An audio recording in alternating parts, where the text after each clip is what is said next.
តម្រុយឆ្នោតយួនថ្ងៃនេះផងដែរក៏មានលេខអាវងច្បាស់ដើម្បីធ្វើការពំនាំចែកលេខជូនទៅកាន់ពុកម៉ែបងប្អូន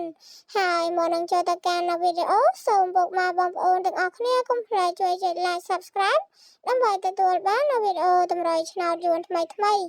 ជារៀងរាល់ថ្ងៃដើម្បីធ្វើការចែកលេខជូនទៅកាន់ពុកម៉ែបងប្អូនទាំងអស់គ្នាដែលអាចកាត់ថ្លៃចែកលេខជូននៅលេខច្បាស់ពិសេសអាវងចែកលេខអី25 ពីអាវងចែកលេខអី65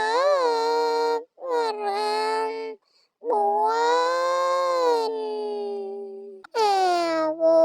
ងចែកលេខអី